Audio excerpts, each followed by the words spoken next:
the same face. I first met Dr. Marcus Chen on a rainy Tuesday in October. Like most people who seek therapy, I was going through a rough patch.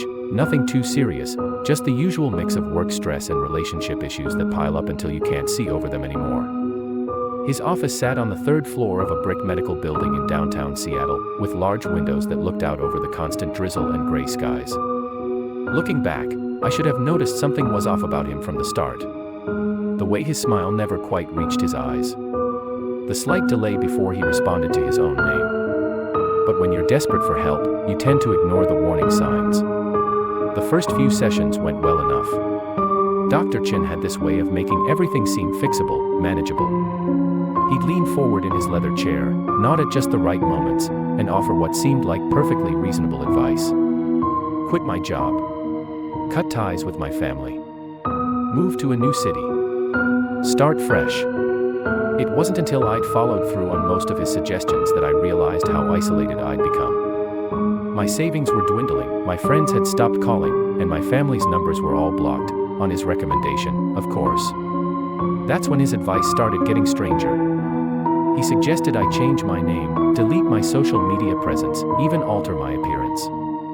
Sometimes we need to become someone else to find ourselves, he'd say, that not quite right smile playing across his face. I stopped seeing him after 6 months. Moved to Portland, found a new therapist, Dr. Sarah Williams. The first session went fine until I noticed something about the way she held her pen, pinched between her thumb and forefinger just like Dr. Chen.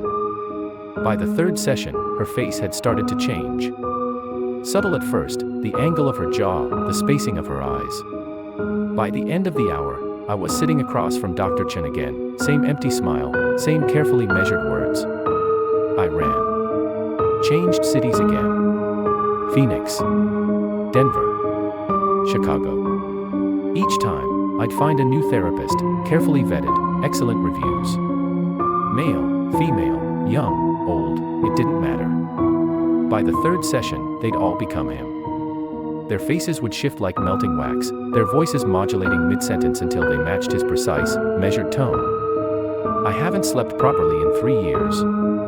I've stopped seeing therapists altogether, but sometimes I'll catch glimpses of him. In the rearview mirror of my car, he's the passenger in the back seat, gone when I turn around. In the store windows, his reflection walks beside mine. In crowds, his face appears on strangers who turn to watch me pass.